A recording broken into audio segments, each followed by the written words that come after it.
तमाम लोगों का स्वागत है जो बसपा में आ रहे हैं। और हम पहले दिन से कह रहे हैं कि मुस्लिम समाज को ख़ास तौर से बसपा के अलावा कहीं दूसरा कोई विकल्प है नहीं। अगर इस देश के अंदर जानवरों के भी वोट होते, कुत्ते बिल्ली के भी वोट होते, तो 2022 के चुनाव में बसपा सपा को वो भी पड़ता मुसलमानों का। यानी मुसलमान अपने कुत्ते बिल्लियों का वोट भी समाजवादी पार्टी को देता, जितनी तादाद में मुसलमानों ने सपा को वोट किया। इससे ये स्पष्ट है कि 100% सपा को वोट करने के बाद में भी अगर समाजवादी पार्टी बीजेपी को नहीं रोक पा रही है, तो इससे स्पष्ट हो गया कि जब मुसलमानों ने एक तरफा होकर के समाजवादी पार्टी को वोट दिया, तब यादव जो है वो बीजेपी में भाग गया। तो अकेले मुसलमानों के बूते बीजेपी को सपा नहीं हरा सकती, क्योंकि सपा का जो अपना कैडर वोट, जिसको यादव वोट कहा जाता है, वो भी हिंदुत्व के नाम पे बीजेपी में भाग गया। लेकिन बसपा का जो कैडर वोट है वो इतनी बुरी स्थिति में भी बसपा के साथ है, अगर उसमें मुस्लिम वोट मिल जाएगा तो बीजेपी को हरा देंगे। तो ये बात मुसलमानों की समझ में आ रही है, और इसी के चलते जितने मुस्लिम नेता हैं वो एक एक करके समाजवादी पार्टी छोड़ करके बसपा में आ रहे हैं, और उनका स्वागत है। तो क्या ये इमरान मसूद का असर है क्या उनके आने? देखिए, पश्चिम में इमरान मसूद एक मजबूत नेता है मुसलमानों के।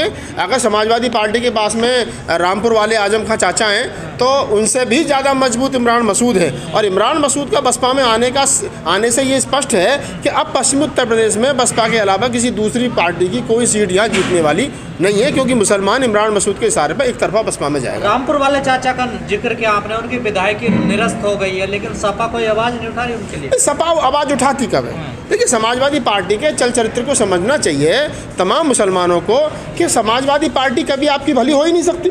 जो लोग ये समझ रहे हैं कि समाजवादी पार्टी मुसलमानों की हितैषी है, वो कभी नहीं है। आप मुझे बता दीजिए कब हितैषी है? जब भी उनको एमएलसी बनाने का नंबर आता, कितने एमएलसी मुसलमान बनाती है, कितने राज्यसभा में मुसलमान भेजती है, कितनों को चेयरमैन मुसलमानों को बनाती है। जब लेने का नंबर आता है तो मुसलमानों की वोट लेती है, और जब देने का नंबर आता है तो फिर एक जाति रह जाती है, केवल यादव रह जाती है। वही पूरा परिवार, भैया भतीजे, उनके परिवार के 60-70 लोग हैं जिनको एमएलसी और राज्यसभा चाहिए। तो ये बात मुसलमानों को समझनी चाहिए कि जहाँ समानता नहीं है, बंधुता नहीं है, और जो तुम्हारे हक में नहीं बोल सकता तुम्हारा नेता, तो वो तुम्हारा नेता क्या है? नेता वो जो तुम्हारे दुख दर्द में तुम्हारे साथ खड़ा रहे। तो अखिलेश यादव जी, हमें बड़ा सम्मान करता हूँ उनका, अगर वो नहीं बोल पा रहे हैं आजम खां के लिए खुल करके, तो उनकी क्या मजबूरी है तो वो जानते होंगे, लेकिन बोलना चाहिए। बहन जी ने फिर भी आवाज़ उठाई, हालांकि वो समाजवादी पार्टी के, बसपा के नेता नहीं है, समाजवादी पार्टी के नेता थे आजम खां, लेकिन फिर भी बसपा की तरफ से ये कहा गया कि कितना बुरा उनके साथ हुआ, वो नहीं होना चाहिए था। लेकिन अगर केजरीवाल अपने नेताओं को बचा सकते हैं, तो फिर अखिलेश यादव क्यों नहीं बचाने? नहीं, केजरीवाल भी उन्हीं को बचा रहा जो सवर्ण समाज के नेता हैं। बताओ मुझे, अगर इमरान वहाँ पर अगर किसी मुस्लिम नेता के साथ में दिल्ली में कुछ आरएसएस और बीजेपी के लोग गड़बड़ करते तो कहाँ केजरीवाल बोलते हैं? ताहिर को नहीं बचा पाए, और दूसरे लोगों को, एक मिनिस्टर और थे उनके साथ में, उनको नहीं बचा पाए, राजेंद्र गौतम को नहीं बचा पाए। ये क्या हो रहा है कि अंधा बांटे रेवड़ी फिर अपने थे। ये अपने अपनों को बचा रहे हैं। अगर सपा में हो तो वो यादव जी को बचाएंगे, अगर आप आम आदमी पार्टी में तो सवर्ण समाज के, चाहे वो सत्येंद्र जैन है, चाहे मनीष सिसोदिया, उनको बचाएंगे, और अगर दलित और मुसलमान तो उन्हें कोई नहीं बचाएगा। भाड़ में जाओ, भट्टी में जाओ, कल मरते हो आज मर जाओ, कौन पूछ रहा है? ये जो हवा चल रही है अब लगातार, जो मुस्लिम नेता बीएसपी में शामिल हो रहे हैं, ये हवा ही रहेगी या फिर बीएसपी कुछ फायदा होगा? आप 2024 का रिजल्ट देखना, मेरा दावा, मैं भी पूरा उत्तर प्रदेश घूम रहा हूँ और आज रात को फिर जा रहा हूँ लखनऊ। ये सच्चाई है कि बहुजन समाज पार्टी अपने दम पे सबसे ज़्यादा सीट, सिंगल लार्जेस्ट पार्टी बनकर के उत्तर प्रदेश के अंदर उभरेगी 2024 में। जिस प्रकार से मुसलमान बसपा में के साथ जुड़ रहा है, और दलित पहले से है, और मोस्ट बैकवर्ड जो है वो आ रहा है, तो ये वो पुराने वाली बसपा, काशीराम साहब के जो समय वाली बसपा, वो बनती जा रही है। और मैं पहले दिन से कह रहा हूँ कि बस बसपा के शीर्ष नेतृत्व को चाहिए। नहीं, सपना नहीं है, मैं कह रहा हूँ ना, मेरी बात कंप्लीट होने दो, कि मैं कह रहा हूँ कि बहुजन समाज पार्टी का जो शीर्ष नेतृत्व है, उसे चाहिए कि वो थोड़ा सा बसपा को, मान्यवर साहब काशीराम के बहुजन नेता, बहुजन सुखाए के नारे की तरफ लेकर के बढ़े, बहुजन समाज जुड़ेगा, क्योंकि उनकी पहली और आखिरी पसंद बसपा है, क्योंकि बसपा में ही बहुजन समाज का भला है।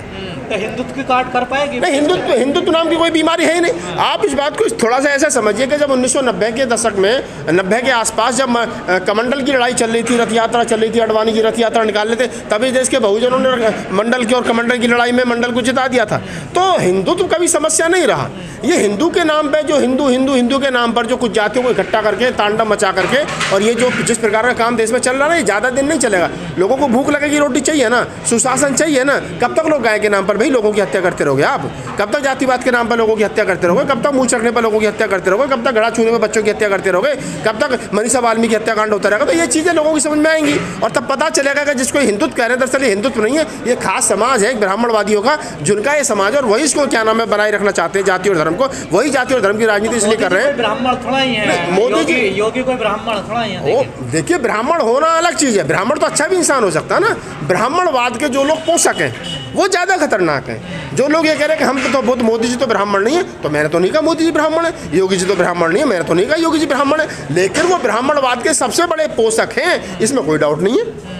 अगर रामनाथ कोविंद साहब देश के राष्ट्रपति बनते हैं तो वो इसलिए नहीं बनते कि वो दलित हैं या अम्बेडकर भाई तो बन ही नहीं सकता। वो इसलिए बनते हैं कि आरएसएस की पाठशाला से निकल करके आए हैं। वो बेइज्जती भी करवाएंगे, सीढ़ियों पर बैठ करके पूजा भी करवाएंगे, आप उनके लिए कुछ भी कह दो वो बोलेंगे भी नहीं। और तो ये समस्या। लेकिन ये जो मुस्लिम नेता बीएसपी की तरफ आ रहे हैं, इनको क्या उम्मीद नजर आ रही है बीएसपी? इनको उम्मीद है कि उनके दिमाग में, मुस्लिम समाज के दिमाग में एक बात आ गई है कि आप कितना भी और कुछ भी कर लीजिए, आपने 100% वोट सपा को दे करके देख लिया, लेकिन उसके बावजूद भी सपा नहीं हार रही है। तो उसका कारण क्या है? उसका कारण यह है कि अकेले मुसलमान समाजवादी पार्टी को नहीं जिता सकते। डेढ़ दर्जन नेता ओबीसी समाज के वहाँ पहुँच गए। तो ये क्या है कि सत्ता परिवर्तन की लड़ाई चल रही है, ये व्यवस्था परिवर्तन की लड़ाई है। व्यवस्था परिवर्तन की जब लड़ाई होगी तो सरकार चेंज होगी और विचारधारा भी चेंज होगी।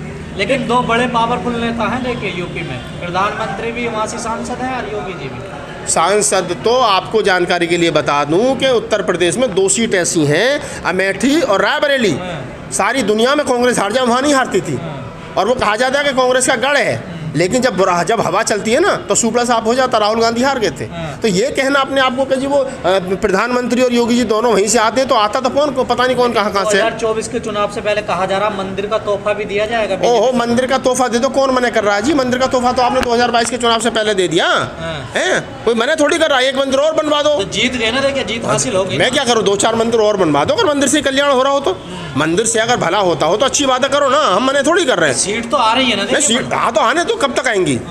नो डाउट मैं मानता हूँ इसको कि हाँ, हिंदुत्व के चक्कर में, धर्म की राजनीति के चक्कर में लोग बहे हैं। लेकिन जो लोग ओवरएज हो गए, जो एमटेक बीटेक करके रोड पे घूम रहे हैं, जिनको रोजगार नहीं मिला, जिनके धंधे ठप हो गए, जिनको कोरोना के चलते ऑक्सीजन नहीं मिली, कफन नहीं मिला, लाशें बहानी पड़ी, वो भी दर्द है कहीं ना कहीं लोगों के दिमाग में। भैया धर्म का नशा उतरेगा, और उतरेगा तो फिर समानता बंद आएगी देश के अंदर। इंटरव्यू में कि जो बीएसपी है वो पुराने मूवमेंट पे आ गई है, ऐसा लगता है। तो आपके जो पुराने गिले शिकवे हैं वो क्या दूर होने लगे हैं? नहीं, हमारे गिले शिकवे किसी से थे ही नहीं। किससे थे हमारे गिले शिकवे, बताओ? पार्टी से आप नहीं, पार्टी में नहीं, मैं देखिए हमेशा कहता हूँ कि पार्टी में अगर गलत होगा, मैं हमेशा कहता हूँ कि पार्टी में अगर मुझे लगेगा कि कहीं कुछ गलत हो रहा है तो मैं सबसे पहले बोलूँगा वो आदमी हूँ। और पार्टी में कुछ अच्छा होगा तो मैं सबसे पहले तारीफ करूँगा, ये अच्छा हुआ है। तो हमको तराजू लेकर के तोलना पड़ेगा, क्या सही है और क्या गलत है। अंधभक्ति राहुल नागपाल के बस की नहीं है। जो लोग सोचते हैं कि नहीं साहब हर अच्छे बुरे काम का स्वागत होना चाहिए, वो नहीं होगा।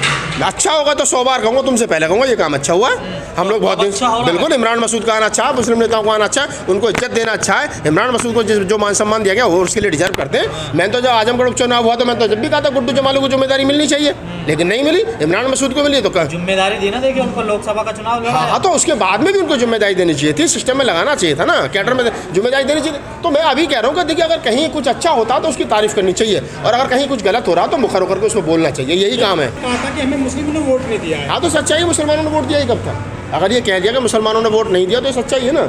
मुसलमानों को इस बात का दर्द दुख भी है कि हमने बसपा को वोट न देकर के एक बड़ी गलती करी है। तो ये भी बहुत बड़ी बात थोड़ी, जो बहन जी ने कहा वो सच कहा। नहीं तो नेता आ रहे, तभी तो नेता आ रहे। जब मुसलमानों को इस बात का पता चल गया कि हमने समाजवादी पार्टी को एक तरफा वोट दिया, उसके बाद ही सपा नहीं जीत पा रही है, तो वो फिर बसपा में आ रहे हैं। इस बार बसपा को वोट देंगे, इस बार सरकार चेंज होगी।